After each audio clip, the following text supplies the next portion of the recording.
Ça, c'est de l'entrée fracassante. Je peux pas faire mieux.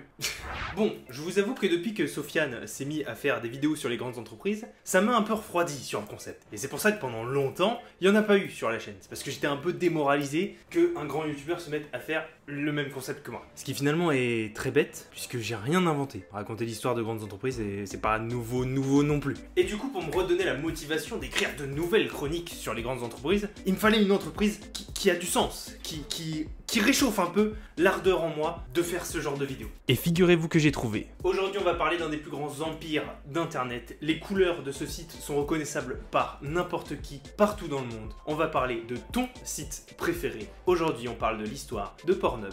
Bon, pour les menteurs qui disent... Alors moi, Pornhub, connais pas. J'y ai jamais allé. À la rigueur, peut-être de nom, un peu, je connais la sonorité, mais je connais pas.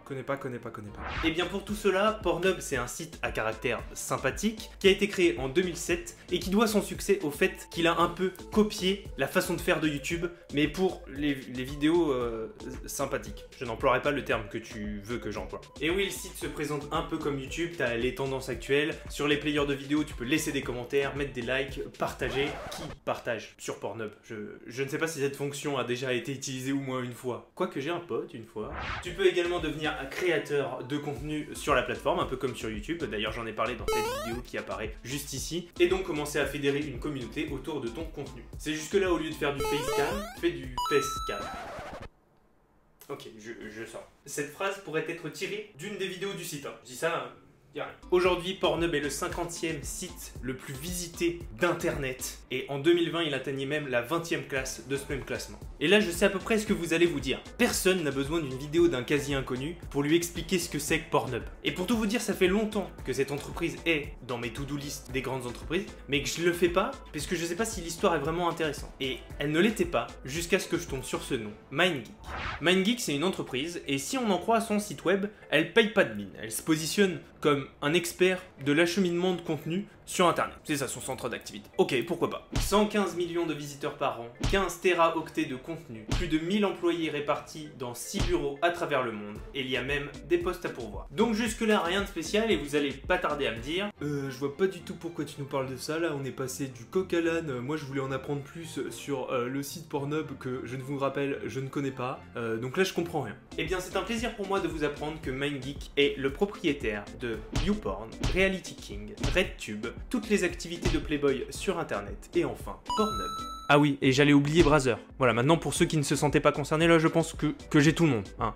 Dans le game du porno, je pense que j'ai tout le monde là. Et d'ailleurs, petite anecdote sympathique, sachez que Pornhub et YouPorn représentent à eux seuls 2% de la bande passante d'internet. C'est-à-dire que si internet était un gros gâteau divisé en 50 parts, et ben il y aurait toute une part qui serait prise par des grosses fesses. Voilà, on peut passer à la suite. MindGeek a été créé par Fabien Tillman, qui s'est modestement autoproclamé le roi du cul. Ou encore le Mark Zuckerberg du porno. C'est marrant, je sais pas si moi ça me plairait vraiment d'avoir ce genre de surnom. Et puis vous imaginez un peu en entretien d'embauche? Oui, bonjour monsieur, je suis ravi de vous accueillir pour cet entretien d'embauche. Je vous propose d'abord de vous présenter. Me présenter? Moi? Mais attendez, je suis le roi de la bite. J'en reviens pas de ce que je viens de dire. Fabien Tillman, il a vraiment une histoire qui est un peu originale. Alors certes, moins que John McAfee, qui a traité Squeezie récemment. Je le cite simplement pour pouvoir le mettre dans mes références dans la description. Référencement toi-même tu sais. Mais son histoire elle est vraiment originale. Le petit Fabou, c'est un Allemand qui s'est avéré être un génie de l'informatique et dès ses 17 ans, il développe un nouveau logiciel de statistiques vraiment à la pointe. Quand je repense à ce que moi je faisais quand j'avais 17 ans, la preuve en image. Et comme visiblement les statistiques ça le branchait pas plus que ça, dans la foulée il a développé un logiciel de pub ciblé pour la pornographie. Vous savez ce genre de pub où on vous dit que votre machin il est trop petit, alors il faut acheter des crèmes, des tubes, vous avez pas ce genre de pub vous? Ah bon, je sors encore. Et visiblement son algorithme et son logiciel il marchent plutôt bien puisque quelques années après il revend ce dit logiciel pour s'acheter son premier site de visualisation de fesses. Et vous savez ce qu'il y a de mieux qu'un site de postérieur? 2, puis 4, puis 5, puis 6, puis 7. En fait, Fabien, il nous l'a fait en mode jouet club. Il est allé dans Internet, tous les sites de fesses qu'il rencontrait, il les a achetés, jusqu'à monter un empire de plus de 400 millions de dollars basé sur la visualisation de personnes nues sur internet. Bon,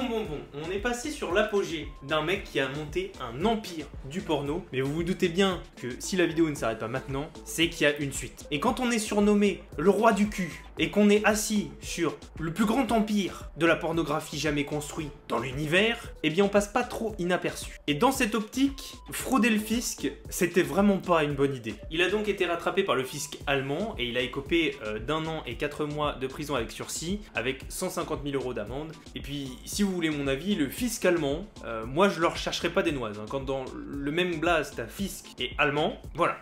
Après, vous faites ce que vous voulez. Hein. Vous voulez expérimenter des choses sympas, c'est votre problème. Mais moi, je ne chercherai pas des noises à ce genre de personnes. Et après tout ça, la remontada du Fabou.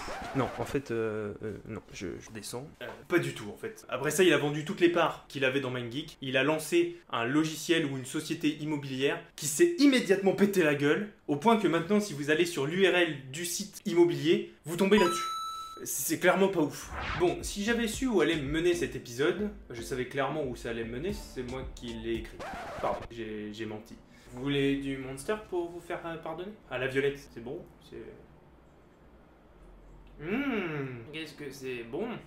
Aujourd'hui, MindGeek est encore le leader mondial de la pornographie, même si Fabou a quitté le navire. Comme quoi, même sans le capitaine roi du cul, bah tu peux quand même t'en sortir. Bon, je vous avoue que quand moi j'ai fini d'écrire l'épisode, il y a deux choses qui m'ont vraiment choqué. Petit A, qu'il n'y ait pas vraiment de concurrence entre les sites porno en fait, puisque YouPorn, RedTube, Pornhub, tout ça en fait, c'est tous des copains quoi, c'est tous les enfants du même roi du cul quoi. Donc on est quand même pas sur la méga concurrence du siècle. Et petit B, qu'à chaque fois que quelqu'un entendait ça,